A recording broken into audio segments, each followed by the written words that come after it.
ये मैथ का question paper है। यहाँ पर देख सकते हो सेकेंडरी स्कूल एग्जामिनेशन 2026 एनुअल यानी वार्षिक फाइनल परीक्षा 2026 के लिए ये मैथ का क्वेश्चन पेपर है। 18 फरवरी फाइनल परीक्षा के लिए। तो मैथ का विषय कोड 110 रहेगा और समय 3 घंटा 15 मिनट का मिलेगा और पूर्णांक 100 रहेगा। 100 नंबर का एग्जाम होगा। तो आइए पहला नंबर क्वेश्चन देखते हैं। ये मैथ का क्लास है, मैथ का कॉन्सेप्ट ध्यान से समझिएगा। सभी क्वेश्चन हम लोग सॉल्यूशन के साथ कॉन्सेप्ट के साथ देखेंगे।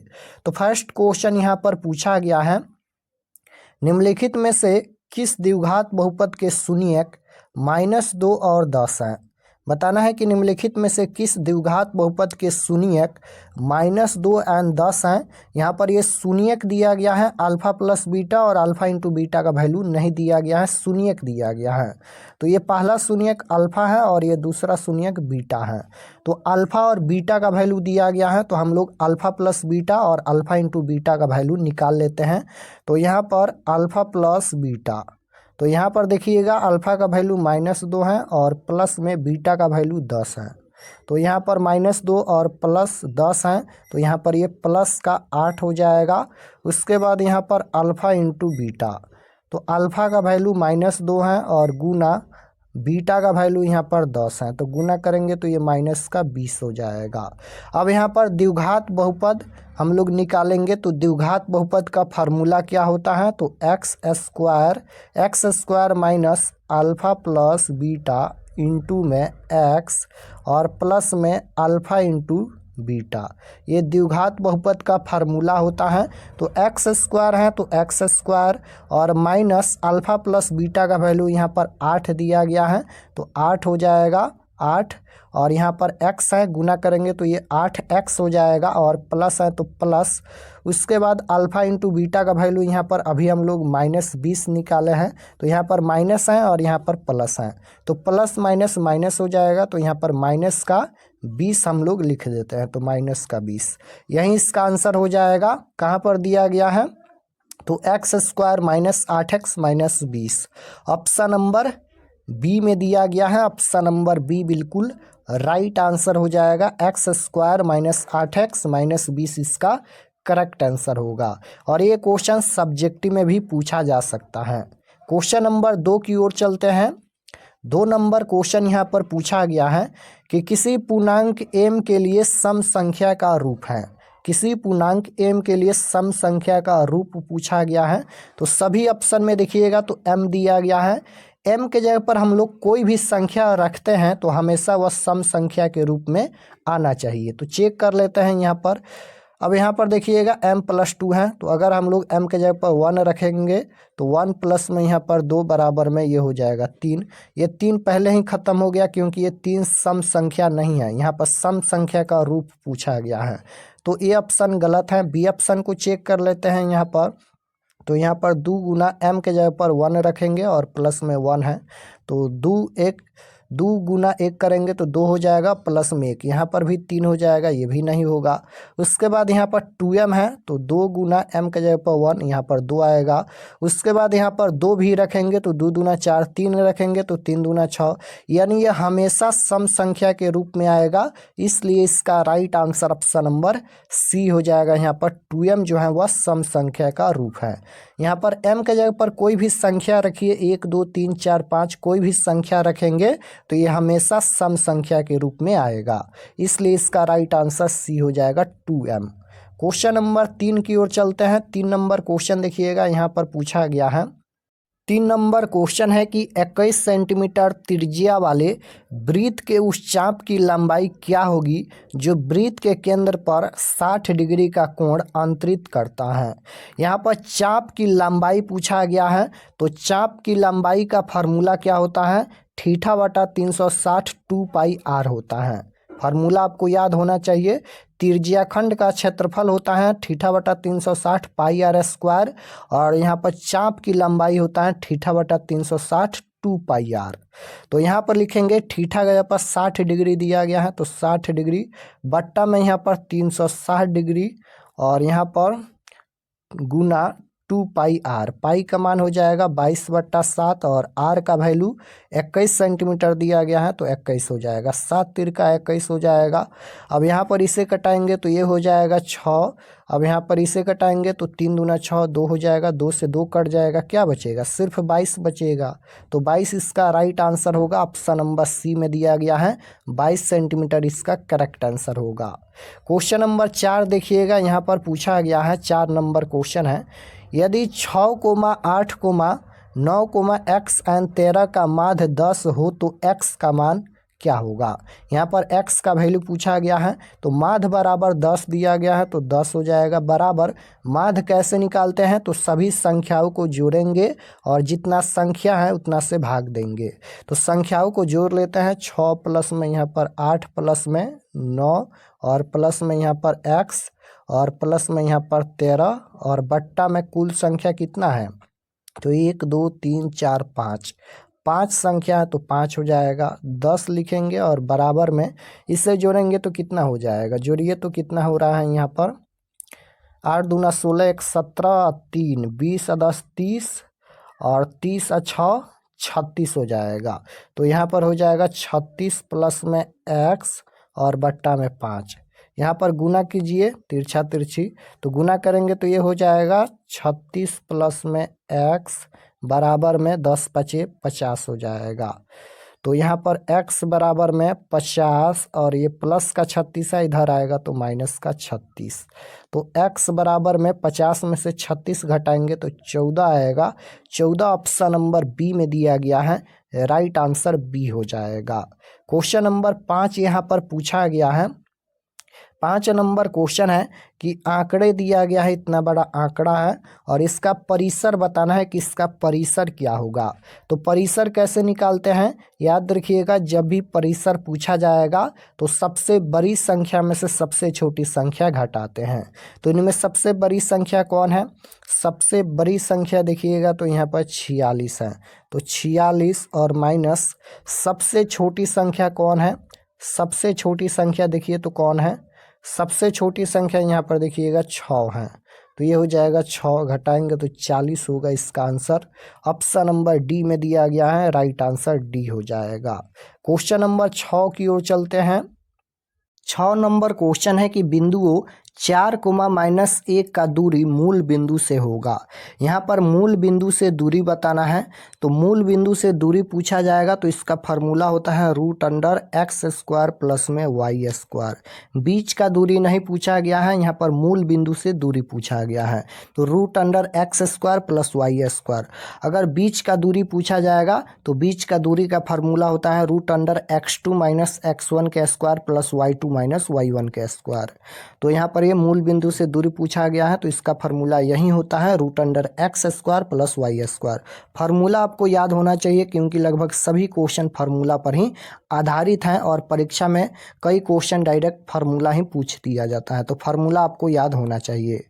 तो देखिए यहाँ पर x के जगह पर 4 है तो 4 का स्क्वायर करेंगे तो 16 हो जाएगा और प्लस में y के जगह पर -1 है। कोई भी संख्या अगर माइनस में रहता है उसका स्क्वायर करेंगे तो वह प्लस में हो जाएगा। तो -1 का स्क्वायर ये +1 हो जाएगा। 16 1 17 √17 हो जाएगा। ऑप्शन नंबर ए में दिया गया है, ऑप्शन नंबर ए राइट आंसर होगा। क्वेश्चन नंबर 7 पूछा गया है, एक्स अक्ष पर वाई नियामक का मान क्या होगा। एक्स अक्ष पर वाई नियामक का वैल्यू पूछा गया है तो ये 0 होता है, यानी एक्स अक्ष का समीकरण पूछा जाएगा तो y बराबर क्या होता है? 0 होता है। y अक्ष का समीकरण पूछा जाएगा तो x बराबर 0 होता है। तो यहाँ पर x अक्ष पर y का वैल्यू पूछा गया है तो y का वैल्यू 0 होता है। राइट आंसर ये होगा। ये भी आप लोग याद रखिएगा कि x अक्ष का समीकरण y बराबर 0 होता है और y अक्ष का समीकरण x बराबर 0 होता है, क्योंकि ये भी क्वेश्चन पूछा जाता है। 8 नंबर क्वेश्चन देखिए पूछा गया है कि सभी वर्ग होते हैं। सभी वर्ग क्या होते हैं? तो सभी वर्ग समरूप होते हैं। राइट आंसर ए हो जाएगा, सभी वर्ग समरूप होते हैं। क्वेश्चन नंबर 9 नंबर क्वेश्चन है कि यदि किसी त्रिभुज के शीर्षों के नियामक -1, 0, 5, -2 और 8, 2 हो तो इसके केंद्रक के नियामक होंगे। यहाँ पर केंद्रक के नियामक पूछा गया है तो केंद्रक का नियामक का फार्मूला होता है x1 + x2 प्लस में x3 बट्टा में यहाँ पर 3 होता है। उसी प्रकार से y1 प्लस y2 प्लस में यहाँ पर y3 बट्टा में 3 होता है। तो x1 के जगह पर देखिएगा तो -1 दिया गया है, प्लस x2 के जगह पर यहाँ पर 5 दिया गया है, प्लस x3 के जगह पर 8 दिया गया है, बट्टा में 3 हो जाएगा। y1 के जगह पर देखिएगा, y1 के जगह पर 0 है और प्लस में उसके बाद यहाँ पर y2 के जगह पर -2 है, तो यहाँ पर प्लस है, यहाँ पर माइनस है, तो प्लस माइनस माइनस होता है, तो यहाँ पर माइनस लिख देते हैं, तो -2 हो जाएगा। और प्लस में x3 के जगह पर यहाँ पर 2 है, तो 2 हो जाएगा बट्टा में 3। यहाँ पर देखिएगा तो ये 5 8 13 और यहाँ पर -1 है, यानी यहाँ पर प्लस का 12 बट्टा में 3 हो जाएगा, यानी 4 तिहाई 12, 4 आएगा पहला। उसके बाद यहाँ पर माइनस प्लस है, माइनस प्लस कैंसिल हो जाएगा, यानी 0 बट्टा में 3, 0 बट्टा 3 का मतलब 0, यानी 4,0 इसका आंसर आएगा। ऑप्शन नंबर सी में दिया गया है, राइट आंसर सी होगा, 4,0 इसके केंद्र के नियामक होंगे। क्वेश्चन नंबर 10 देखिए पूछा गया है कि वर्ग अंतराल 8 और 12 का वर्ग चिन्ह क्या होगा। वर्ग चिन्ह पूछा गया है, तो दोनों को जोड़कर 2 से भाग देंगे, तो 8 प्लस में 12 बट्टा में यहाँ पर 2 हो जाएगा। तो यहाँ पर जोड़ेंगे तो कितना हो जाएगा, 20 बट्टा में 2, यानी 10 इसका वर्ग चिन्ह होगा। ऑप्शन नंबर ए में दिया गया है, ऑप्शन नंबर ए बिल्कुल राइट आंसर होगा। वर्ग अंतराल पूछा गया है, तो 10 इसका आंसर आएगा। 11 नंबर क्वेश्चन देखिए, त्रिकोणमिति का क्वेश्चन है। कॉसेक 30 डिग्री का मान पूछा गया है, तो कॉसेक 30 डिग्री का वैल्यू क्या होता है। तो कॉसेक 30 डिग्री का मान 2 होता है, जो कि ऑप्शन नंबर बी में दिया गया है, कॉसेक 30 डिग्री का मान 2 होता है। क्वेश्चन नंबर 12 पूछा गया है कि वृत्त की सबसे बड़ी जीवा होती है, तो किसी भी वृत्त की सबसे बड़ी जीवा व्यास होती है। राइट आंसर ऑप्शन नंबर ए हो जाएगा, वृत्त की सबसे बड़ी जीवा व्यास होती है। क्वेश्चन नंबर 13 नंबर क्वेश्चन है कि किसी घनाभ की लंबाई 3, चौड़ाई 2 तथा ऊंचाई 6 दिया गया है, तो घनाभ का आयतन क्या होगा। तो घनाभ का आयतन का फॉर्मूला होता है L गुना B गुना H, यानी लंबाई गुना चौड़ाई गुना ऊंचाई होता है। लंबाई के जगह पर यहाँ पर 3 दिया गया है, उसके बाद चौड़ाई के जगह पर 2 है और ऊंचाई के जगह पर 6 है, तो यहाँ पर गुना करेंगे तो 6 दूना 12, 12 36 हो जाएगा। 36 ऑप्शन नंबर सी में दिया गया है, राइट आंसर सी होगा। 14 नंबर क्वेश्चन देखिए पूछा गया है, एपी दिया गया है 25, 20, 15 का कौन सा पद प्रथम ऋणात्मक है, यानी कौन सा पद जो है वह प्रथम ऋणात्मक है। तो इसको एनवा पद के फार्मूला से भी बना सकते हैं, या उससे आसान है, यहाँ पर एपी को देखिएगा तो 20, 25, 20, 15 है, यानी 5 का अंतराल है, इसका सार्वंतर 5 है, तो 5 घटाएंगे 15 में से तो 10 हो जाएगा, 10 में से 5 घटाएंगे 5, 5 में से 5 घटाएंगे 0, 0 में से 5 घटाएंगे -5।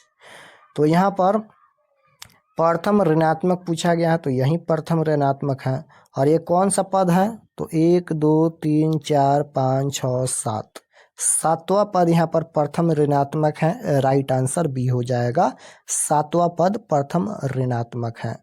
क्वेश्चन नंबर यहाँ पर 15 है कि अर्धवृत्त का कोण होता है, तो अर्धवृत्त का कोण यहाँ पर 180 डिग्री का होता है, पूर्ण वृत्त का कोण 360 डिग्री का होता है। क्वेश्चन नंबर 16 पूछा गया है, 2 sin 30 डिग्री बराबर क्या होगा। यहाँ पर 2 sin 30 डिग्री का वैल्यू पूछा गया है, तो 2 गुना sin 30 डिग्री का वैल्यू 1/2 होता है, 2 से 2 कट जाएगा तो 1 बचेगा। 1 ऑप्शन नंबर बी में दिया गया है, option number b right answer होगा। क्वेश्चन नंबर 17 पूछा गया है कि 14/40 का दशमलव प्रसार क्या होगा। यहाँ पर दशमलव प्रसार पूछा गया है 14 बट्टा में यहाँ पर 40 का। तो जब भी दशमलव प्रसार पूछा जाएगा सबसे पहले हर का गुणनखंड करेंगे, तो यहाँ पर 40 का गुणनखंड करेंगे तो 2 से कटाएंगे तो 20 हो जाएगा, 2 से कटाएंगे तो यहाँ पर 10 हो जाएगा, 2 से कटाएंगे तो 5 हो जाएगा। 2 और 5 हैं, तो 2 और 5 हैं तो ये शांत होगा, 2 और 5 के अलावा कोई और संख्या आता है तो अशांत होगा। क्वेश्चन नंबर 18 है कि cot a into tan a बराबर क्या होगा। cot a into tan a बराबर, ये डायरेक्ट फार्मूला ही होता है 1, इसका आंसर होता है। या फिर आप लोग यहाँ पर cot a इंटू यानी गुना tan ए को क्या लिख सकते हो, 1 में cot लिख सकते हो, 1 में cot ए लिख सकते हो, क्योंकि ये भी फार्मूला होता है। tan थीटा को 1/cot थीटा लिखा जा सकता है। तो cot से cot कैंसिल हो जाएगा, 1 बचेगा। 1 ऑप्शन नंबर बी में दिया गया है। क्वेश्चन नंबर 19 देखिएगा, पूछा गया है कि दो वृत्त के परिधि का अनुपात यहाँ पर दिया गया है 4:5। दो वृत्त की परिधि का अनुपात 4:5 है, तो क्षेत्रफल का अनुपात क्या होगा। तो जब भी क्षेत्रफल का अनुपात पूछा जाएगा तो इसको स्क्वायर करेंगे। 4 का स्क्वायर 16 हो जाएगा और 5 का स्क्वायर 25 हो जाएगा। 16:25 ऑप्शन नंबर सी में दिया गया है।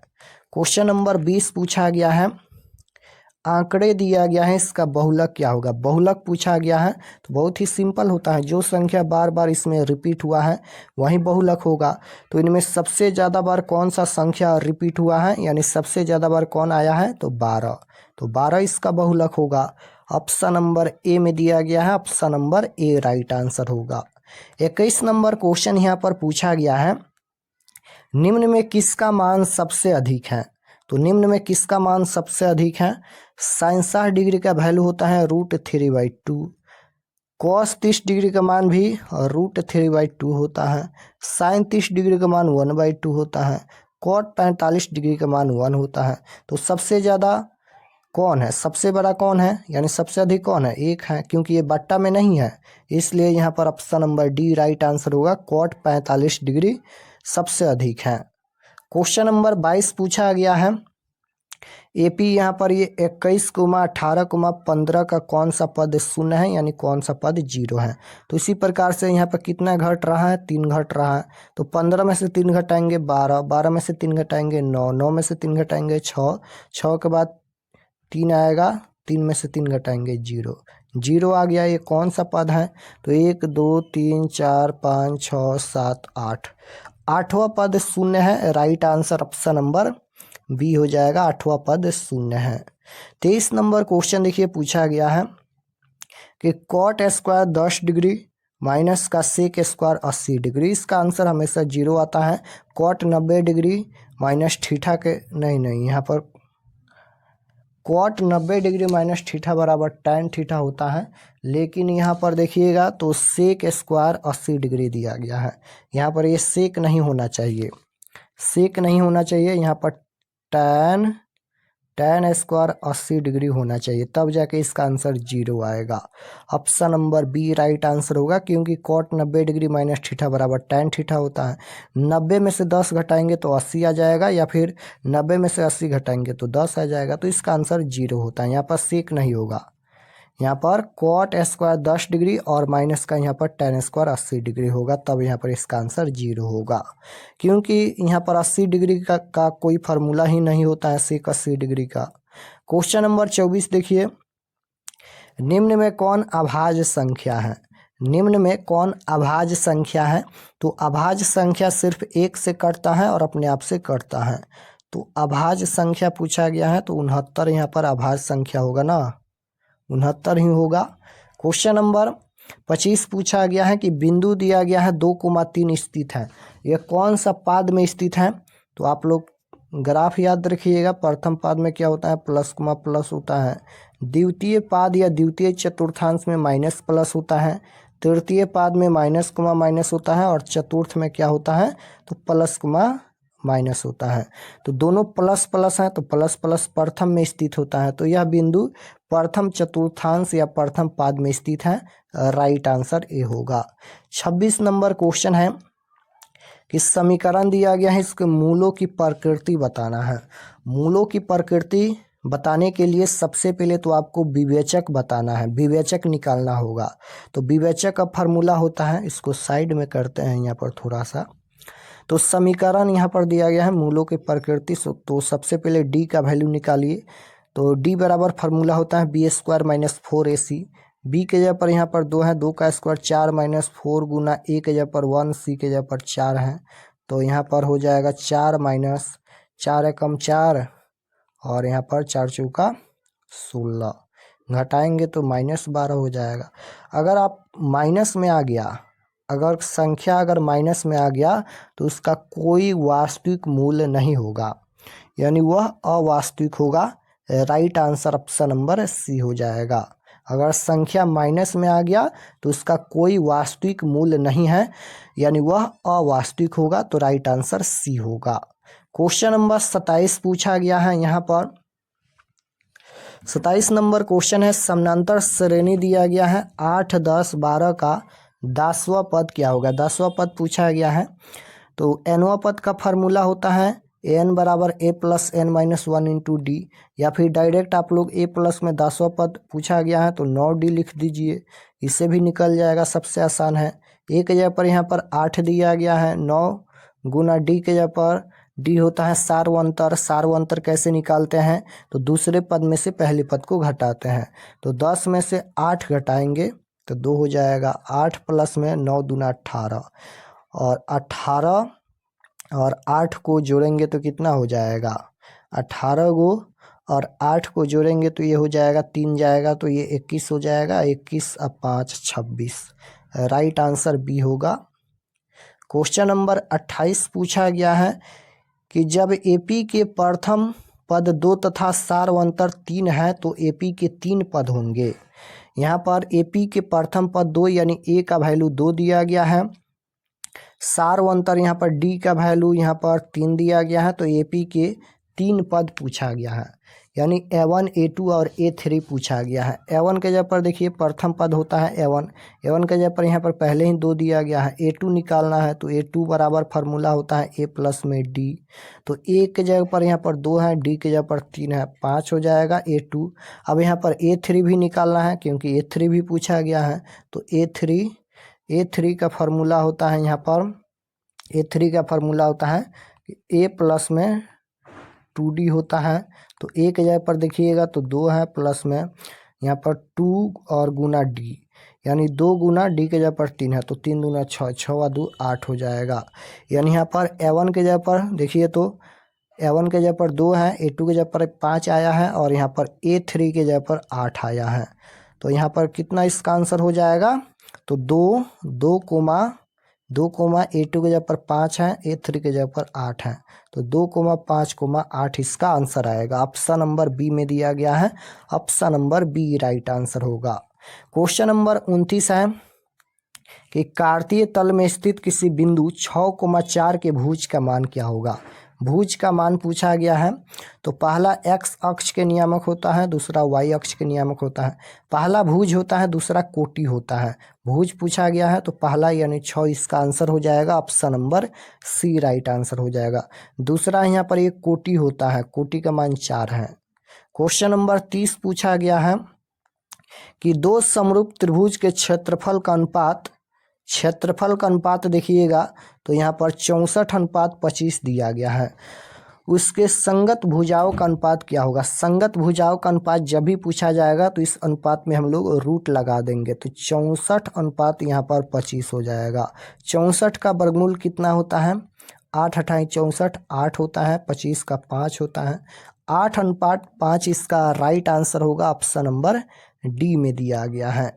31 नंबर क्वेश्चन देखिए पूछा गया है, यदि 3a बराबर 90 डिग्री हो तो tan a बराबर क्या होगा। तो यहाँ पर लिखेंगे a बराबर में 90 डिग्री और ये गुना में 3 है तो बट्टा में आएगा, तो a का वैल्यू कितना हो जाएगा, 3 3 9 यानी 30 डिग्री।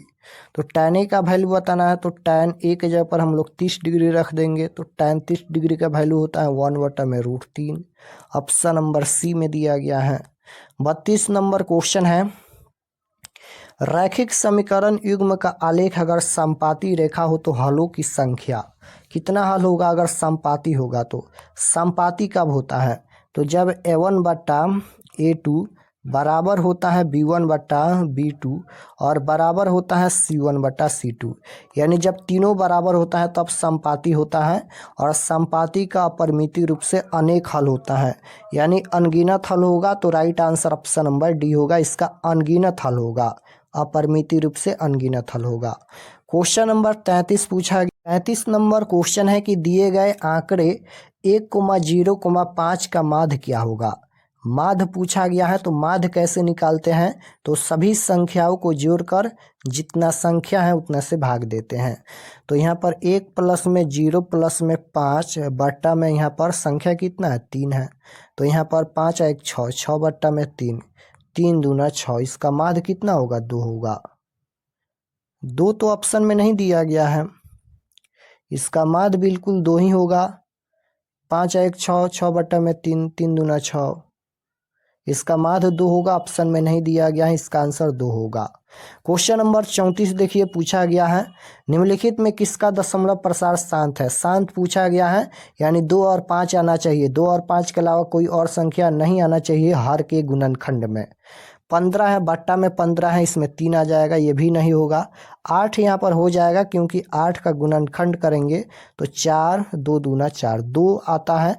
अगर केवल 2 2 भी आता है तभी शांत होगा, अगर केवल 5 5 आता है तभी शांत होगा, और 2 और 5 दोनों आता है तभी शांत होगा, लेकिन 2 और 5 के अलावा कोई और संख्या नहीं आना चाहिए। तो 3/8 का दशमलव प्रसार शांत होगा, option number c right answer होगा। यहाँ पर भी बट्टा में 15 है, 15 में 3 आ जाएगा, तो ये तो होगा नहीं, ये तीनों का दशमलव प्रसार अशांत होगा। क्वेश्चन नंबर 35 देखिए पूछा गया है कि 2 परमेय संख्याओं के बीच कितनी परमेय संख्या हो सकती हैं। तो 2 परमेय संख्याओं के बीच अनंत परमेय संख्या हो सकती है, right answer option number D हो जाएगा। 36 नंबर क्वेश्चन है कि संख्याओं 50 और 25 के HCF यानी मौसा गुना LCM लौसा का गुणनफल क्या होगा। तो 25 गुना 50 कर दीजिए, 25 गुना 50 1250 इसका आंसर आएगा, ऑप्शन नंबर बी में दिया गया है 1250 इसका राइट आंसर होगा। 37 नंबर क्वेश्चन देखिए पूछा गया है, बहुपद दिया गया है y² - 6y - 8 का घात क्या होगा। घात पूछा गया है, तो जो अधिकतम घात होता है वही इसका आंसर होगा। अधिकतम घात यहाँ पर y के पावर में 2 है, देख सकते हो, तो अधिकतम घात तो यही है, तो इसका घात 2 होगा, ऑप्शन नंबर ए राइट आंसर होगा। 38 नंबर क्वेश्चन है, बहुपद दिया गया है, इसका शून्यकों का योगफल क्या होगा। शून्यकों का योग पूछा गया है, यानी अल्फा प्लस बीटा का वैल्यू पूछा गया है, इसका फार्मूला होता है -b/a। -b के जगह पर -14 है, तो माइनस माइनस प्लस का 14 हम लिख सकते हैं, और बट्टा में a के जगह पर 5 दिया गया है। शून्यकों का योग -b/a, -b के जगह पर यहाँ पर -14 है, तो प्लस यहाँ पर माइनस माइनस प्लस हो जाएगा, तो प्लस का 14, और a के जगह पर y² के गुणांक में 5 दिया गया है, 14/5। 14/5 भी ऑप्शन में नहीं दिया गया है, तो 14/5 इसका आंसर होगा। 39 नंबर क्वेश्चन देखिए, बहुपद दिया गया है x² - 11 का शून्यक। शून्यक पूछा गया है, तो x² - 11 बराबर 0 करेंगे। x² बराबर -11 है, इधर आएगा प्लस का 11, स्क्वायर हटेगा तो ये रूट में जाएगा, √11। तो इसका 2 शून्यक होगा, एक प्लस का √11 और एक माइनस का √11। ऑप्शन नंबर डी में दिया गया है, एक प्लस का √11 और एक माइनस का √11 इसका शून्यक होगा।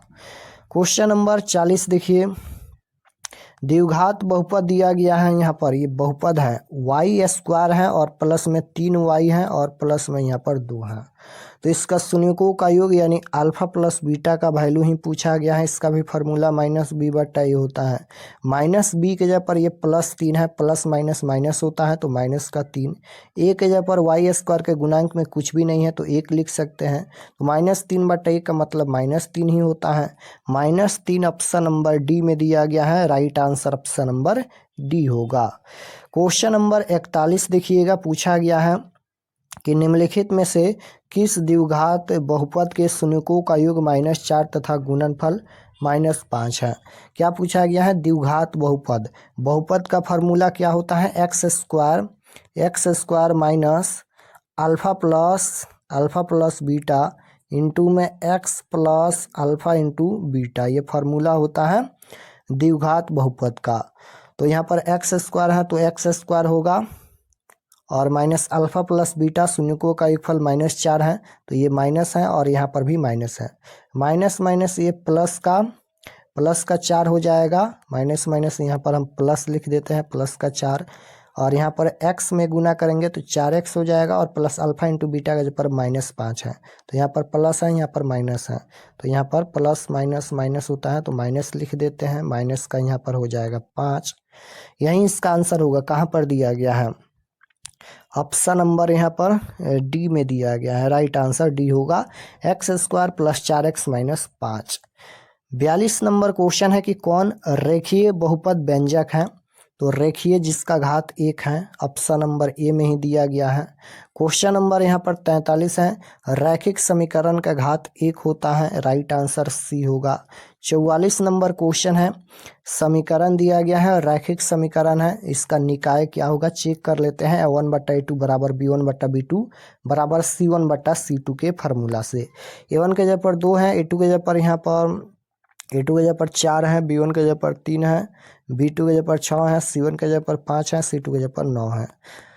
2 दूना 4, 1/2 = 3 दूना 6, 1/2।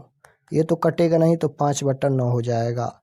यानी यहाँ पर a1/a2 बराबर है b1/b2, लेकिन यहाँ पर ये बराबर नहीं है c1/c2, तो इसका कोई हल नहीं होगा, और जिसका कोई हल नहीं है वो असंगत होगा। Right answer option number A होगा। क्वेश्चन नंबर 45 देखिए, पूछा गया है कि समपाती होगा के किस मान के लिए रैखिक समीकरण समपाती होगा? समपाती कब होता है? तो जब a1/a2 = b1/b2 = c1/c2, यानी जब तीनों बराबर होता है तब समपाती होता है। तो उसी फार्मूला से हम लोग इसका आंसर निकालेंगे के का वैल्यू। a1 के जगह पर x के गुणांक में कुछ भी नहीं है तो 1 लिखेंगे, a2 के जगह पर 2 है, b1 के जगह पर 2 है, b2 के जगह पर k है, c1 के जगह पर देखिएगा 7 है, c2 के जगह पर 14 है। तो k में 1 से गुना करेंगे k हो जाएगा, और ये 2 दूना 4 हो जाएगा, k = 4। ऑप्शन नंबर बी में दिया गया है। समीकरण युग्म का हल पूछा गया है तो इसी फार्मूला से निकालेंगे। a1 के जगह पर 2 है, a2 के जगह पर 12 है, b1 के जगह पर 4 है, b2 के जगह पर 6 है, c1 के जगह पर 3 है, c2 के जगह पर कितना है? c2 के जगह पर यहाँ पर 6 है, तो यहाँ पर ये हो जाएगा 1/6 हो जाएगा, 6 दूना 12, हाँ 1/6 होगा, और ये हो जाएगा 2/3 हो जाएगा। तो यहीं पर ये बराबर नहीं है, यानी a1/a2 बराबर नहीं है b1/b2, तो यहाँ पर इसका एक हल होगा, अद्वितीय हल भी बोलते हैं इसे। 47 नंबर क्वेश्चन देखिए, रैखिक समीकरण के इसका भी हल पूछा गया है। a1 के जगह पर 2, a2 के जगह पर 6, b1 के जगह पर -3, b2 के जगह पर -9, c1 के जगह पर 2 है, c2 के जगह पर 5 है। तो 2/6 यहाँ पर काट देते हैं, 2 तिहाई 6, 1/3 हो जाएगा, ये माइनस माइनस ये भी प्लस हो जाएगा, 3 तिहाई 9, 1/3, 2/5 ये तो कटेगा नहीं, तो यहाँ पर ये बराबर नहीं है, तो इसका कोई हल नहीं होगा और यह असंगत होगा। तो राइट आंसर भी हो जाएगा कोई हल नहीं। क्वेश्चन नंबर 48 देखिए, के किस मान के लिए समीकरण का एक अद्वितीय हल होगा? अद्वितीय हल होगा, अद्वितीय हल यानी जिसे एक हल भी बोलते हैं। अद्वितीय हल कब होता है? तो जब a1/a2 बराबर नहीं होता है b1/b2, तब ये अद्वितीय हल होता है, यानी एक हल होता है। a1 के जगह पर देखिएगा k दिया गया है, a2 के जगह पर 3 दिया गया है, b1 के जगह पर 2 है, b2 के जगह पर यहाँ पर y के गुणांक में कुछ भी नहीं है तो 1 लिखेंगे। k में 1 से गुना करेंगे तो k हो जाएगा, और ये बराबर नहीं होगा, यहाँ पर 3 दूना 6, k बराबर नहीं होगा 6। ऑप्शन नंबर बी में दिया गया है, k बराबर नहीं है 6 के। 49 नंबर क्वेश्चन देखिए, पूछा गया है कि y - 4 = 0 का आलेख कैसी सरल रेखा होगी? तो यहाँ पर y का वैल्यू दिया गया है, तो ये x अक्ष के समानांतर होगा। Right answer option number A होगा। 50 नंबर क्वेश्चन देखिए, आज का ये लास्ट क्वेश्चन है। क्वेश्चन पूछा गया है कि 1/√3, ये 1/√3 है, ये किसके बराबर है? किसके बराबर है? तो tan 60 डिग्री का मान √3 होता है, तो गलत है। cot 45 डिग्री का मान 1 होता है, cos 30 डिग्री का मान होता है √3/2, tan 30 डिग्री का मान 1/√3 होता है। तो right answer option number D हो जाएगा। यहाँ पर इसका आंसर क्या होगा? डी होगा। tan 30 डिग्री बराबर होता है 1/√3, तो राइट आंसर डी होगा। तो यहाँ पर हम लोग अभी की इस क्लास में मैथ के 50 सबसे महत्वपूर्ण इम्पोर्टेंट ऑब्जेक्टिव क्वेश्चन देखे हैं। सभी क्वेश्चन हम कंसेप्ट के साथ सॉल्यूशन के साथ बताए हैं। तो आप लोग ये सभी क्वेश्चन का प्रैक्टिस कीजिएगा। 100% ये सभी क्वेश्चन आपके फाइनल परीक्षा में पूछा जाएगा। तो ये सभी क्वेश्चन का प्रैक्टिस कीजिएगा और आप लोग गूगल पर जाकर सर्च कीजिए RK एक्सपर्ट क्लासेस। वहाँ से आप लोग सभी विषय का टेस्ट आप लोग फ्री में दे सकते हैं। जाकर आप लोग टेस्ट दीजिए। गूगल पर सर्च कीजिएगा RK expert classes, first page आएगा, उस पर क्लिक करके क्लास 10th के सेक्शन में जाकर आप लोग सभी विषय का लाइव टेस्ट चल रहा है, वहाँ पर फ्री में जाकर आप लोग सभी विषय का टेस्ट दे सकते हैं। और चैनल पर नए होंगे तो चैनल को ज़रूर सब्सक्राइब कर लेना, ताकि आने वाले नेक्स्ट क्लास आपके पास ज़रूर पहुँचे। तो मिलते हैं नेक्स्ट क्लास में, तब तक अपना स्टडी कीजिए। आप सभी को धन्यवाद।